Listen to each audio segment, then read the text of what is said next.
Good morning, good afternoon, maybe I should even say good evening. Whatever time it is, wherever you are in the world, thank you so much for taking the time to come and join with me. My name is Paul Bars from paulbars.com. Now this month we're celebrating something special, 20 years in business. Yes, it was July 2000 that paulbars.com came to being, and since then I've had the good fortune to help, to teach, to train thousands, absolute thousands and thousands of small business owners all around the world.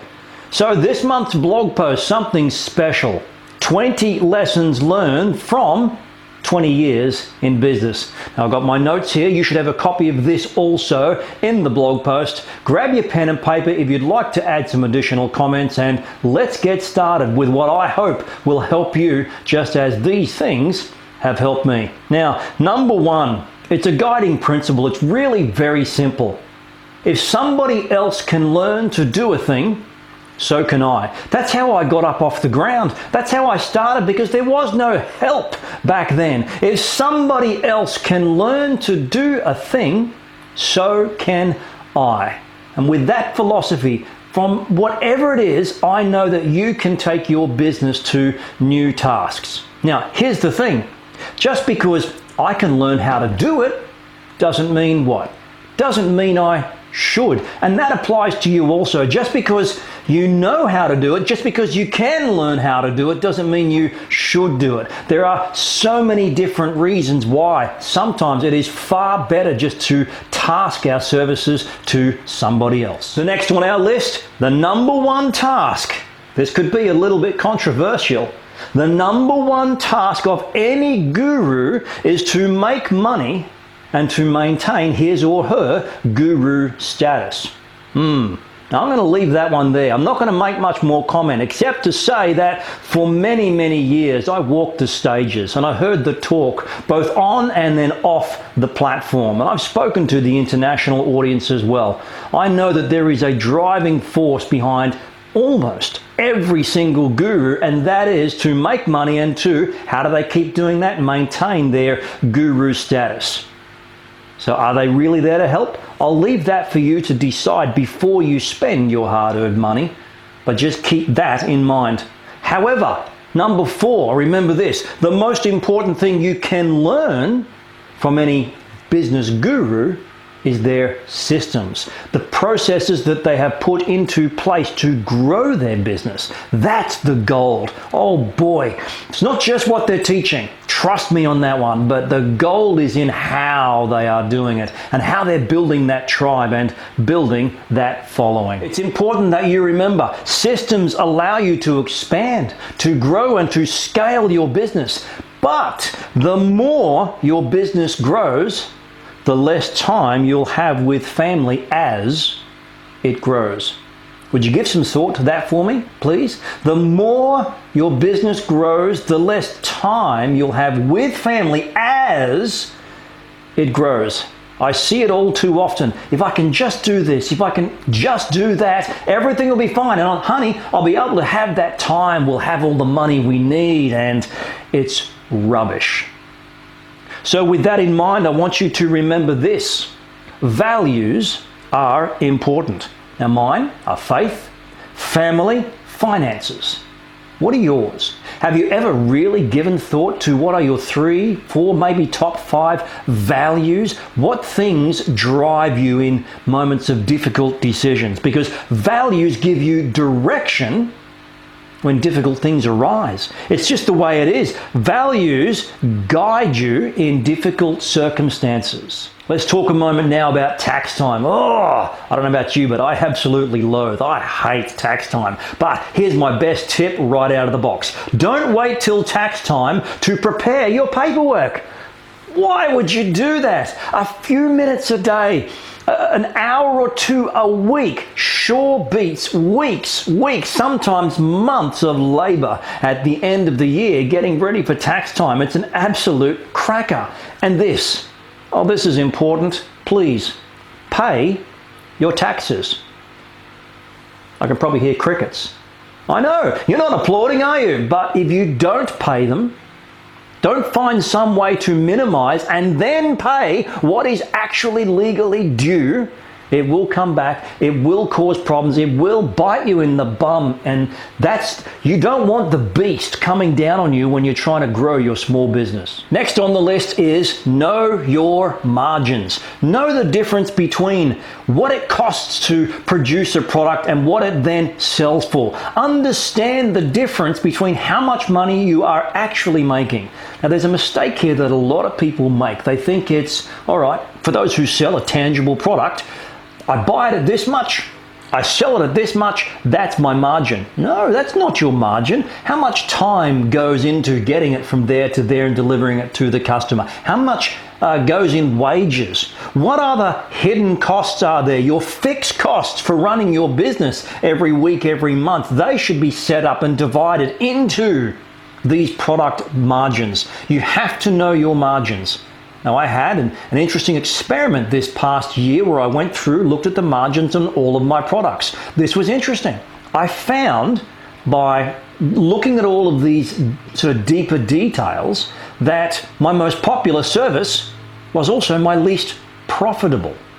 Not such a good thing. So I had to rework things. I actually divided it up into two different services. So you need to know your margins, and then nextly is monitor your profits. Monitor them. Know your margins in advance, but then 3 times, 4 times a year, perhaps quarterly is the best idea. Take stock of this sale, that one, and then go back and actually work out, are the profits I made from these individual specific tangible sales, are they what I thought they were?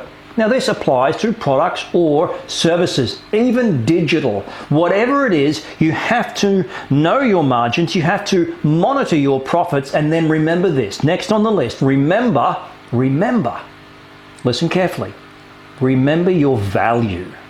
That is so important when it comes to business. Now, I've learned this hard lesson over the years, wanting to sell products, wanting to sell my time for far less than what it was worth.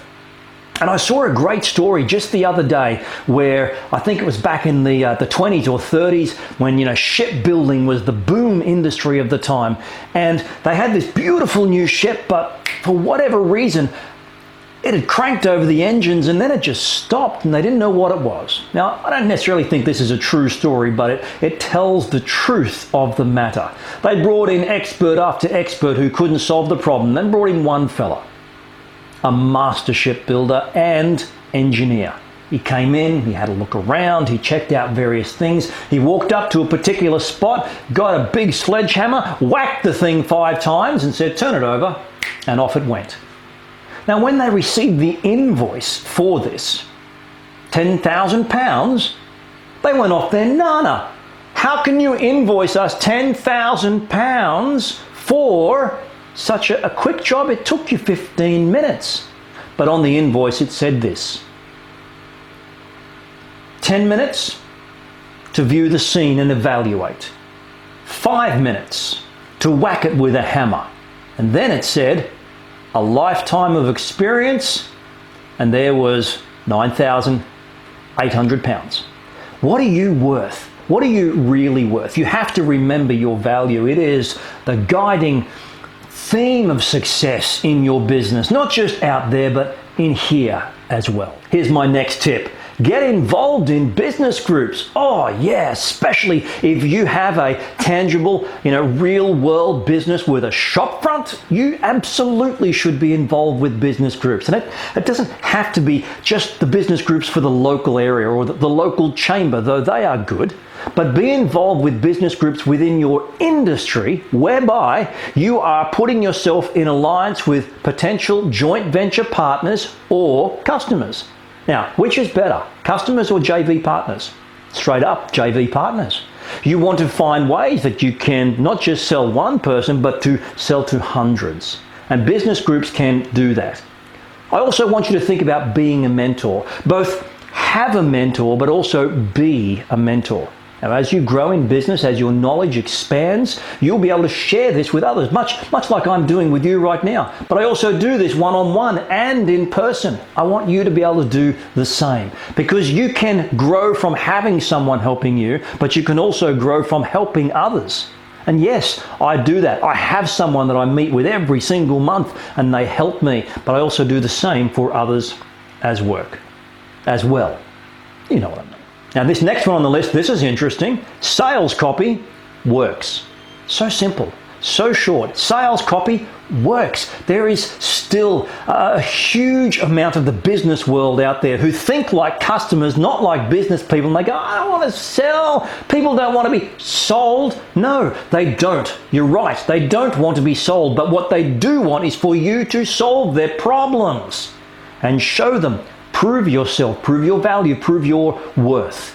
The only way you can do that is with good sales copy. And the most important thing about sales copy is you have to ask them to buy, ask them to contact you, ask them to take an action. That thing, that call to action, the CTA, is the most underrated yet so incredibly important part of a good sales copy page. Don't have a contact all the way down the bottom here, somewhere down there. No, have it here, have it there, and there as well. Click to contact us. Click here to find out more. Answer this short question to receive, whatever it might be. Sales copy works, folks. And here's the real key. When it comes to business delivery, product or service, does not matter. Under promise and over perform. Now think about that just one moment. When you do work for a customer, when you say that the product is this good, make it that much better. Make your work so much better. Under promise on what you do, and your under promise has to be freaking awesome, but then over perform on what you actually do as well. And let me throw this one out here next on the list. Oh boy, this is so important. Have a guarantee that scares you. Now, many years ago when I was just getting started, I was putting together a product, one of my products in coaching that became at its time the most successful ever and around. Hundreds of thousands of dollars in sales just in its first month, and then so on. It was an amazing product, but what made it so good? First of all, the sales copy. Yes, that was good. I made huge promises, but then they were under promises because it overperformed so much. And here's the key that made the whole thing work, something which I know you've heard. We call it risk reversal. Very simply, it was this: have a guarantee that scares you. Do you have a guarantee for your products or your service? You know, most people in my industry, website design, SEO, social media, they don't have a guarantee. Now, as I record this right now, we are doing a complete rework. It will be I think about the 14th complete rebuild of paulbars.com in these past 20 years. I always like to stay on top of technologies and changes and customer expectations. But in that, I'm rewriting the sales copy, and for the first time ever, I'm bringing back in, let's see, it was 03, 04 since I've offered this kind of guarantee. I'm offering a money back guarantee on my service. If you're not happy, if you're not satisfied, money back guarantee, 100% within that first 90-day period. What? Are you insane? Some people will say, you can't do that on web design or SEO or digital marketing. Yes, I can. How? Well, number one, we are that damn good. Your business, your product, your service needs to be that damn good that you can offer a mind-boggling, blowing guarantee. That scares you. Because if everyone took up the guarantee, we'd be out of business. And that is what makes a good guarantee. But see, the next on the list, fulfill your promises. This is what you need to do. You need to make sure that your sales copy, it is mind-blowing. And then you just go above and beyond after that and overperform even on those expectations and offer an amazing guarantee. And then you have to fulfill your promises. Look, folks, it comes down to this. Problems with customers. And we get one, maybe one a year, one every year, year and a half. where I fire that customer because I just can't work with them for whatever reason. My fault sometimes theirs, bit of both. But for whatever reason, their expectation of what we were going to do was different from ours. We thought, we're going to do this. They thought, we're going to do that. No. Sometimes it actually happens. So in that case, yes, I have fired a customer and said, here's your money back. No problem. Up to you. But you need to be able to offer that up front if you make that part of your sales copy. Oh boy, that risk reversal where the risk is on you, not on them.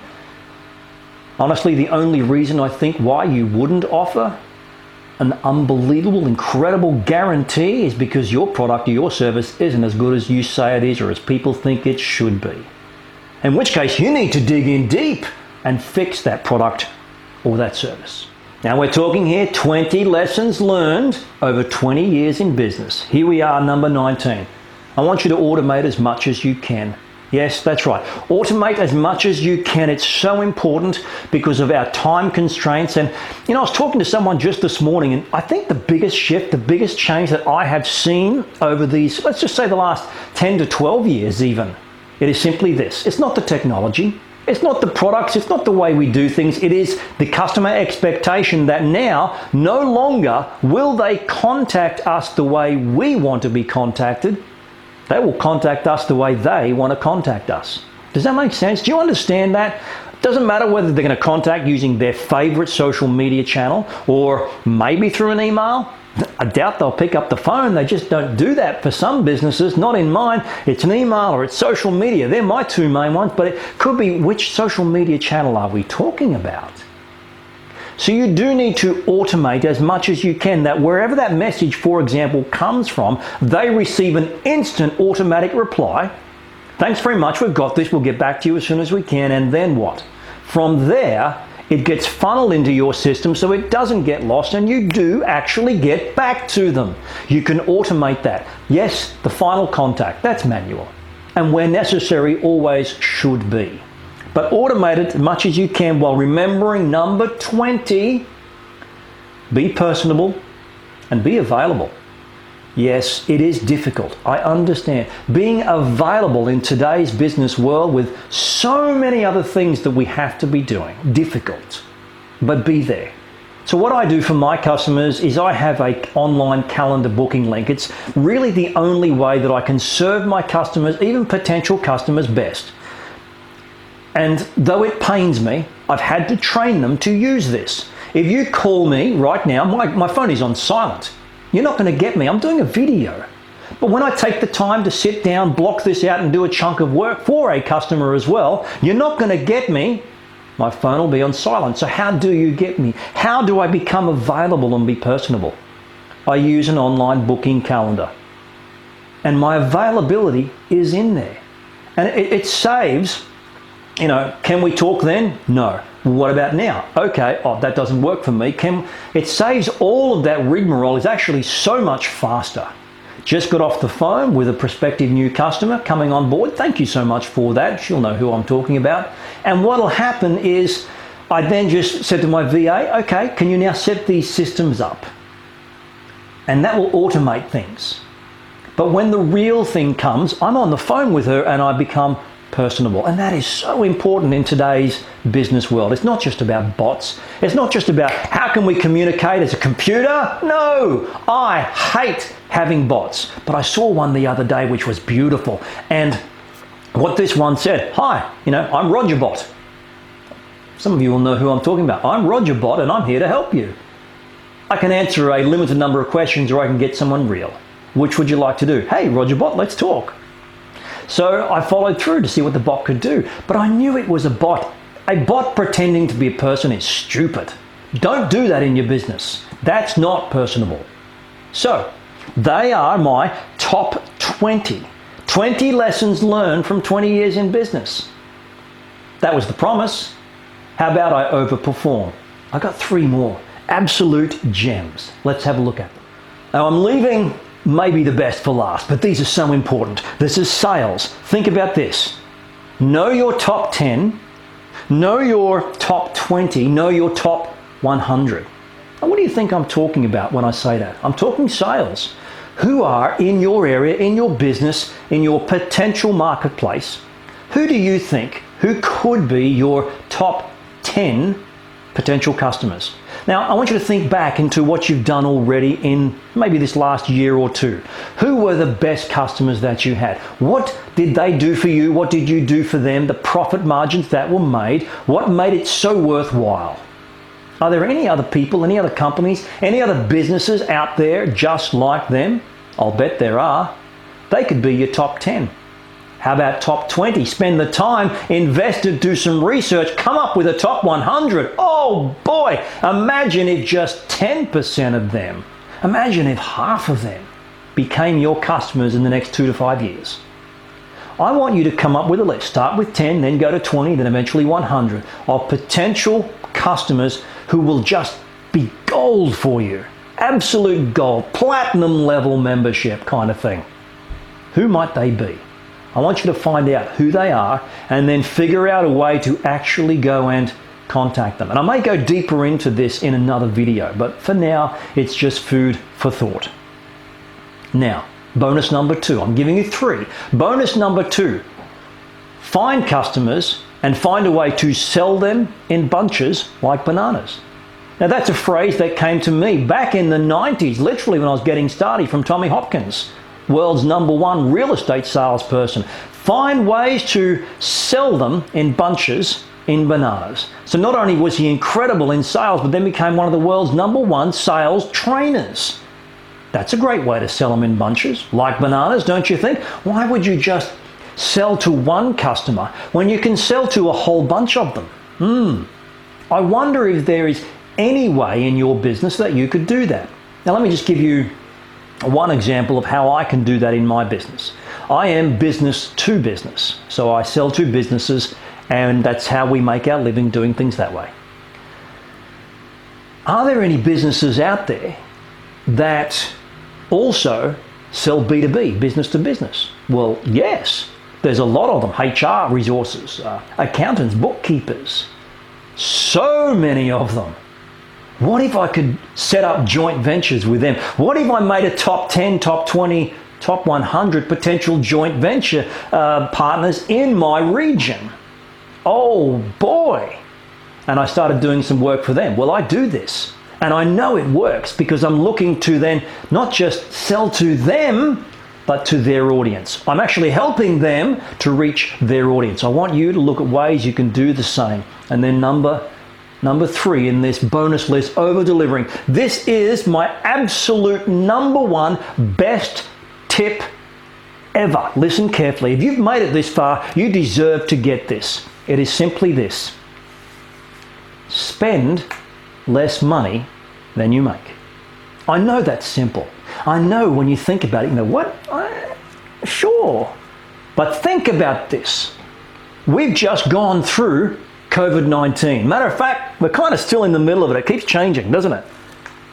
So many businesses have gone down because their sales flow dried up,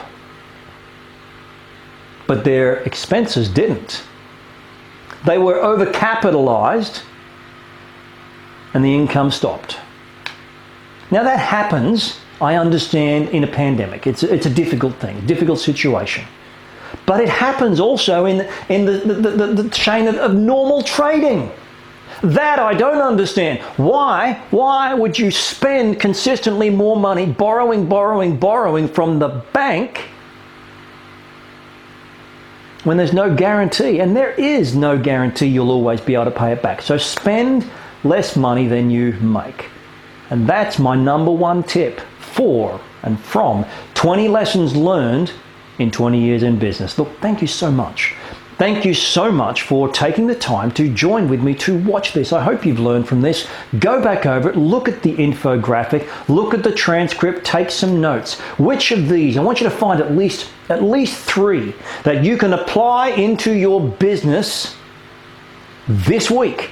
Within the next 5 to 7 days, get started on doing something to improve your business systems or whatever it might be this week from that top 20 list. My name is Paul Bars from paulbars.com. We do websites and more. in the areas of digital marketing. Thank you so much for joining with me. I'll talk to you again soon. Bye-bye.